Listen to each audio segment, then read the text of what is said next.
Jadi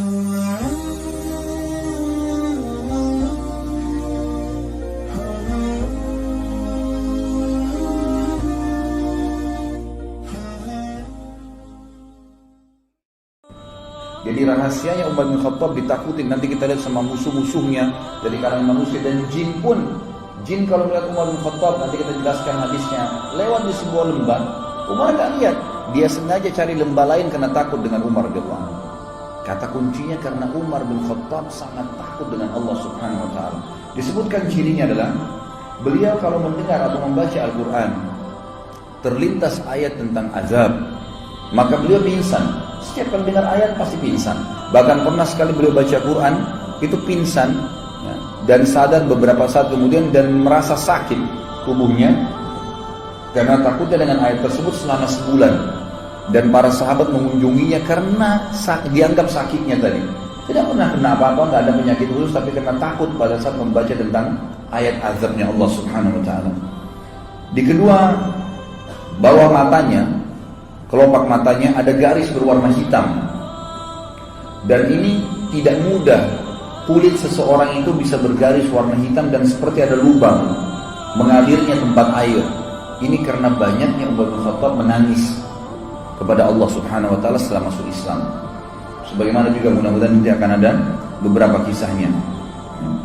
Dialah laki-laki yang terang-terangan tentang Islamnya pada saat orang menyembunyikan Islam itu sendiri. Dia yang sengaja mengorbit Islamnya. Nanti juga akan kita lihat kisahnya. Dia laki-laki, ikhwan dan akhwat sekalian, yang menambal bajunya pada saat menjadi khalifah dan memakai baju biasa dan tidak punya pengawal. Tidak pernah takut kecuali kepada Allah Subhanahu wa taala. Dialah laki-laki yang syaitan lari darinya. Dialah laki-laki yang tidak pernah tidur malam hari kecuali sudah memastikan tidak ada lagi kaum muslimin yang susah pada saat itu. Dialah laki-laki yang merupakan mujahid terbesar ya, yang dicatat dalam sejarah. Karena di zaman Umar bin Khattab disepakati oleh para sejarawan muslim adalah masa ekspansi Islam terbesar. Runtuhnya ya, kerajaan Persia secara keseluruhan, Rusia, Afghanistan, Irak, semua wilayah Persia dulu itu runtuh di zaman Umar radhiyallahu anhu. Begitu pula wilayah sebagian besar wilayah Romawiya, negeri Syam, ya, kemudian Mesir, wilayah Afrika takluk ya dari dua sisi, timur dan baratnya dunia ini takluk di zaman Umar bin Khattab dan masuk Islam pada saat itu. Berapa banyak pahala yang beliau panen radhiyallahu anhu, dan nanti akan kita jelaskan masalah itu. Dialah dikatakan orang yang tidak mau makan sampai kelaparan pada saat masyarakatnya ditimpa paceklik, dikenal dengan Amramada. Nanti akan kita jelaskan juga masalah itu. Dialah orang yang selalu mengucapkan kebenaran walaupun pahit dan tidak pernah takut kecuali kepada Allah Subhanahu wa taala. Kata penulis, dialah Faruq umat ini yang telah mengguncangkan singgasana orang-orang zalim, meruntuhkan benteng-benteng raja-raja Kisra dan Kaisar Romawi. Orang-orang sombong lagi congkak tunduk kepada ya, keadilannya. Bendera kezaliman tertunduk di depan panji keadilannya. Dialah orang yang sangat zuhud, seorang ulama, ahli ibadah, pencemburu terhadap orang-orang yang melanggar hukum Allah, dan juga orang yang sangat takut kepada Allah Subhanahu wa taala. Orang yang punya tekad yang bajak, pembunuh fitnah-fitnah, dan juga orang yang paling gencar menghidupkan sunnah Nabi sallallahu alaihi wasallam. Ini kurang lebih kronologis yang disebutkan oleh penulis buku. Sekarang kita masuk siapa Umar bin Khattab radhiyallahu anhu. Umar bin Khattab ini sebenarnya adalah salah satu dari suku Adi. Adi ini suku dari Quraisy dan bertemu dengan Nabi sallallahu alaihi wasallam di kakek kelima atau keenamnya. Di zaman jahiliyah, Umar ini sangat dekat dengan Umar yang lain. Ada dua orang Umar dulu di zaman jahiliyah yang terkenal sekali, pemimpin Mekah. Itu adalah Umar bin Khattab dan Umar bin Amr bin Hisham, atau dikenal dengan Abu Jahal. Dua orang ini terkenal dengan Umarain ya, di Mekah. Dua Umar yang terkenal sekali. Dua-duanya punya prinsip hidup, dua-duanya orangnya kekar, tubuhnya tinggi besar, kepala suku ya, yang memimpin pada saat itu. Karena di Mekah tidak ada raja, satu raja yang memimpin, tapi semua kepala suku. Mereka bersatu di Darun Nadwa, kemudian mereka ya sama-sama mengambil keputusan untuk Mekah. Dan Umar sama Umar bin Amr atau Abu Jahal dengan Umar bin Khattab ini dua-duanya adalah orang yang sangat berpengaruh. Makanya kita akan jelaskan nanti Umar bin Khattab ini punya kisah masuk Islam itu karena doa Nabi SAW. Nanti akan saya jelaskan sebentar. Umar bin Khattab ini tugasnya di masa jahiliyah dulu adalah sebagai duta. Dan duta ini adalah sosok orang yang menggambarkan atau menyimbolkan sebuah negara sebagaimana kita tahu. Dan duta ini sama dengan presiden. Dia nggak boleh diganggu dan dia harus punya kelebihan, keterampilan, baik itu dalam membela dirinya ataupun mempertahankan prinsip-prinsip dasar negaranya. Dan Umar bin Khattab adalah duta, gitu kan, bagi orang-orang Quraisy kemanapun dia yang diutus untuk pergi. Dan kalau menghadapi orang-orang yang susah, keras kepala, berat untuk ditangani, maka Umar bin Khattab lah yang diminta oleh orang-orang Quraisy untuk menghadapinya. Di masa jahiliyah dia sangat buruk kehidupannya, karena Umar bin Khattab maksudnya buruk dalam pandangan Islam tanda kutip ya. Beliau selalu mabuk, beliau selalu menyembah berhala. Agak berbeda sedikit dengan Abu Bakar. Abu Bakar memang orang yang dari zaman jahiliyah gak pernah buat masalah. Ya, masa jahiliyah itu subhanallah Abu Bakar hidupnya mulus-mulus saja. Tidak pernah sembah berhala, orang yang suka bersedekah, memang sudah bersahabat dengan Nabi SAW karena dia tinggal satu camp dengan Khadijah, ya, pemukiman pedagang-pedagang di Mekah, sebagaimana sudah kita jelaskan pada pertemuan yang lalu. Tapi Abu Bakar itu hidup Abu Bakar. Mungkin tidak semua orang bisa seperti Abu Bakar. Tapi Umar Allah jadikan radhiyallahu anhu ajma'in adalah simbol ya rahmatnya Allah Subhanahu wa taala. Ternyata Umar bin Khattab ini kehidupannya luar biasa gitu. Di masa jahiliyah, mabuk tiap hari nyiksa umat Islam, tiap hari nyembah berhala, beragam macam kesalahan dikerjakan oleh Umar bin Khattab radhiyallahu anhu, gitu kan? Maka dengan datangnya Islam, Allah SWT menunjukkan rahmatnya. Asal orang mau taubat, orang mau berubah, orang mau mengikuti kebenaran, Allah tidak akan lihat masa lalunya. Umar bin Khattab ini berselisih para ulama tentang bagaimana kisah masuk Islamnya. Paling tidak ada 3 riwayat yang dinukil oleh penulis buku. Namun yang paling dikuatkan oleh beliau adalah riwayat tentang atau riwayat Imam Tirmidzi dalam kitab Al-Manaqib tentang Manaqibul Umar bin Khattab yang disahihkan oleh Syekh Albani dalam masalah ini. Bahwasanya riwayat tentang keislaman Umar yang paling kuat kena dengan riwayat Tirmidzi, yaitu doa Nabi SAW. Waktu umat Islam terbesar, kewalahan di Mekah menghadapi musuh-musuh mereka, tiap hari disiksa, tiap hari dipukulin, ada yang dibunuh, nggak bisa melawan. Sampai waktu Nabi SAW melewati Yasir dan istrinya Sumayyah radhiyallahu anhuma, budak daripada Abu Jahal, dan memiliki anak bernama Ammar yang dikenal dengan Ammar bin Yasir, semuanya sahabat yang mulia. Sumayyah lagi hamil, lalu dikatakan oleh Abu Jahal, kembalilah kepada Tuhanmu yang dulu wahai Sumayyah.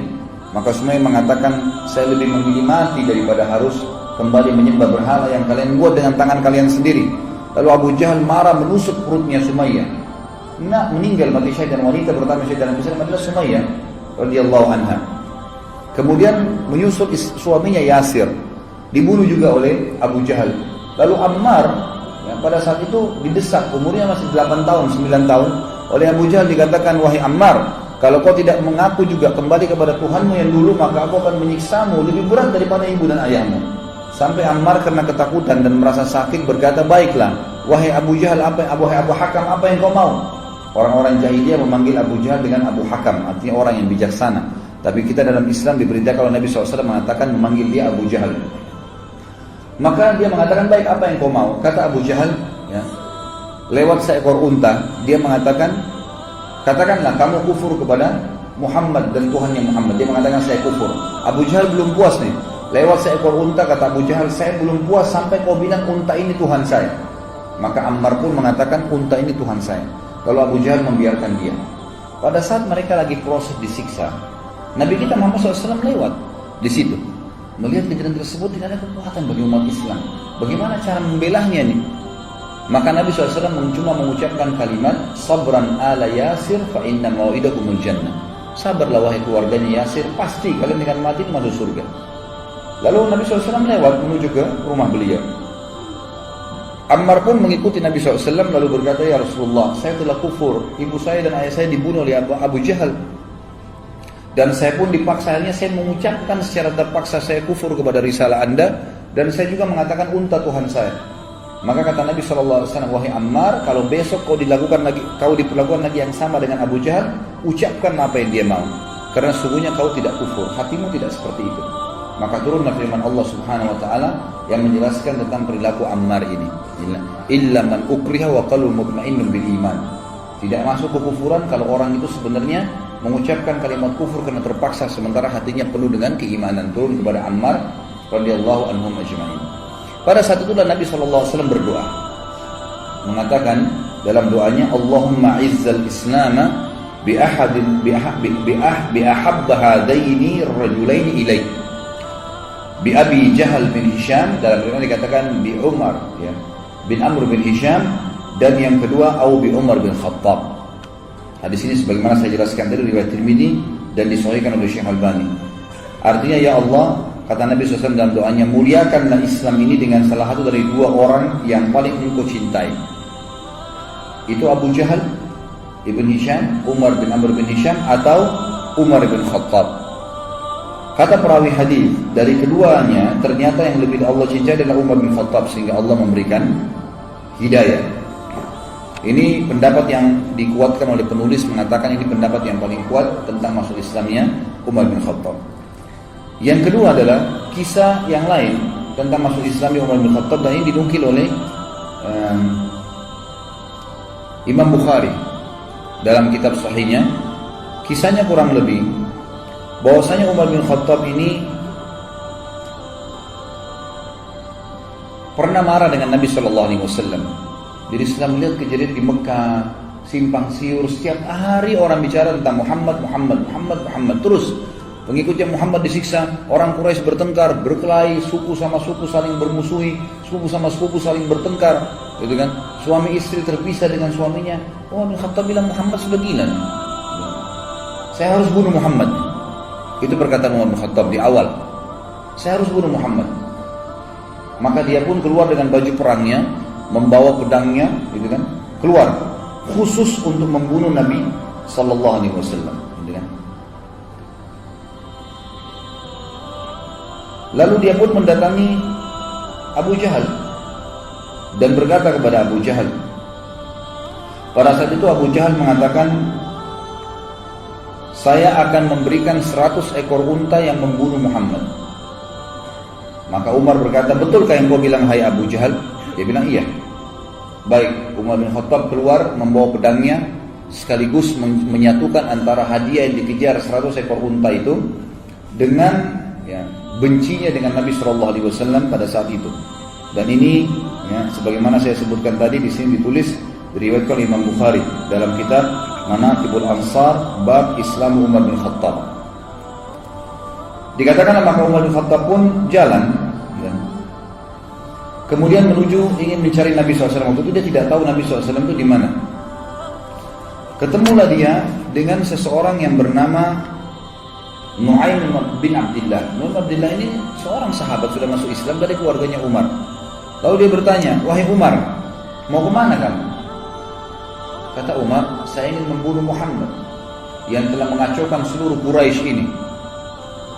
Kata Nu'aim waktu itu, dia khawatir Umar bin Khattab ini terkenal orangnya, kalau sudah ngambil prinsip mau membunuh, dia tidak akan pulang sampai dia membunuh atau dia yang dibunuh. Itu prinsip dasarnya. Selalu begitu di masa jahiliyah. Dan dia terkenal hampir sama kekuatan fisiknya sama Hamzah radhiyallahu anhu. Ajma'in. Hamzah ini terkenal dulu kalau berburu di Mekah, itu berburu singa, harimau, dibunuh, berburu ya. Lalu kemudian dia pikul harimau atau singa sendiri di pundaknya. Karena kuatnya Hamzah radhiyallahu anhu. Dan Umar bin Khattab juga sama. Terkenal dua orang ini kalau berburunya bukan rusa, bukan kelinci, bukan kambing liar, unta, enggak, dia berburu singa, harimau, dibunuh sendiri kemudian dipikul di pundaknya masuk ke Mekah, dikulitin, dimakan sama dia. Jadi memang orang-orang yang sangat kuat secara fisik. Umar bin Khattab ini karena tegasnya, maka Nu'aim bin Abdullah ini takut radhiyallahu anhu, jangan sampai dia betul-betul datang membunuh Nabi SAW. Bagaimana caranya? Maka dia pun akhirnya terlintas, dia bilang, tidak ada di benak saya waktu itu kecuali saya ingin mengalihkan Umar agar tidak menuju ke rumah Nabi SAW. Waktu itu Nabi sedang berada di Darul Arqam, rumah salah seorang sahabat yang terkenal, dijadikan sebagai basis dakwah Nabi SAW. Maka Nu'aim bin Abdillah berkata radhiyallahu anhu, "Wahai Umar, apakah kau mengira nanti suku Abdul Muttalib dan suku Hashim, suku Nabi SAW akan membiarkan kamu kalau kau bunuh Muhammad?" Dia bilang, "Saya nggak peduli, walaupun dua suku itu berperang dengan saya sendiri."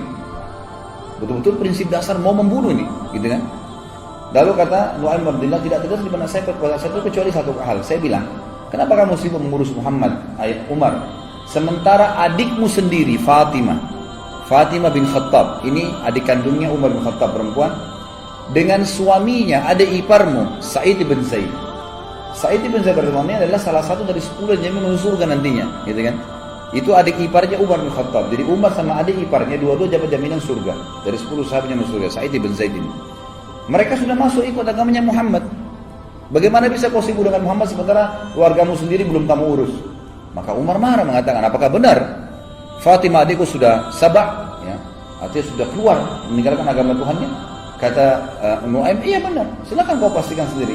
Maka Umar bin Khattab waktu itu tidak tahu di mana Nabi SAW berada dan dia tahu rumah adiknya, dia menuju ke rumah adiknya. Jalan dari ke rumah adiknya. Tiba di rumah adiknya, ternyata adiknya Fatimah binti Khattab dan suaminya Sa'id bin Zaid sedang belajar Al-Quran dari seorang sahabat tadinya bekas budak yang dibebaskan oleh Abu Bakar, namanya Khabbab bin Arad.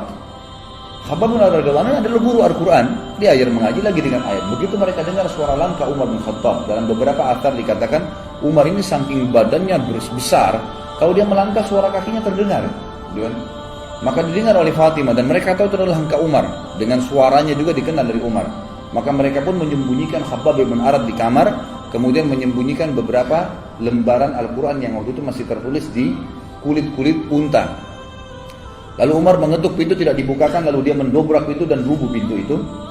Kemudian dia berkata kepada Fatimah dan Sa'id, adiknya dan adik iparnya, "Apa tadi yang saya dengar itu? Apakah itu yang Muhammad ajarkan?" Kata Fatimah, "Tidak ada sesuatu yang kau dengar. Apa yang kau dengar tadi?" Lalu dia mengatakan, "Tadi saya dengar. Tidak usah kalian rahasiakan. Perlihatkan kepada saya itu." Waktu itu kebetulan lembaran Al-Quran dipegang oleh Fatimah. Lihat, disembunyi di belakang badannya tapi kelihatan. Umar mengatakan, "Pasti itu yang kamu pegang, berikan kepada saya." Fatimah nggak mau. Maka Umar menampar adiknya. Waktu ditampar keluar darah, jatuh. Suaminya Sa'id bin Zaid berusaha mendekat, gitu kan? Waktu mendekat dipukul juga sama Umar. Jatuh dua-duanya. Waktu jatuh, Umar sudah tinggal mengambil kertas saja, tapi kulit itu saja. Tapi Allah SWT memudahkan waktu itu hatinya Umar terbuka. Dia lihat adiknya jatuh berdarah, belum pernah dia mukul adik kandungnya sendiri. Maka dia pun mengatakan, "Kenapa kau terlalu ngotot mempertahankan ini?" Kata adiknya, "Jangan kau pegang, hai Umar. Karena kau najis, nggak mungkin kamu bisa memegang ini. Kau masih dalam keadaan kafir. Kalau kau mau memegangnya, maka mandilah dulu." Umar pun akhirnya masuk ke dalam rumah, minta pamit mandi. Setelah mandi dia keluar, dikasihlah lembaran tersebut. Kebetulan waktu itu beberapa ayat di dalam kertas, di dalam kulit itu dari surah Thaha. Surah Thaha. Lalu Umar pun duduk, kemudian membaca. Mulailah membaca. Ya, Thaha, ma anzalna ilaikal Qur'ana litashqa illa tadhkiratan liman yakhsha. Terus dia baca, Thaha, ya, kami tidak turunkan Al-Quran ini kepadamu untuk kamu sedih, hai Muhammad, kecuali hanya peringatan bagi orang-orang yang mau tunduk kepada Allah pencipta langit dan bumi ini. Terus dia baca ayat demi ayat. Enggak lama kemudian Umar bin Khattab seperti orang yang lunak. Kita bisa lihat kalau orang lagi tubuhnya dalam keadaan sombong, yang dia kuatkan, dia tegarkan, dengan orang yang lagi lunak, gitu kan, beda. Maka melihat waktu itu Sa'id bin Zaid melihat Umar bin Khattab agak melunak, lalu dia waktu itu juga waktu Umar membaca, rupanya suaranya agak keras dan ini dalam bahasa Arab, dia ngerti. Umar itu bisa membaca, ya.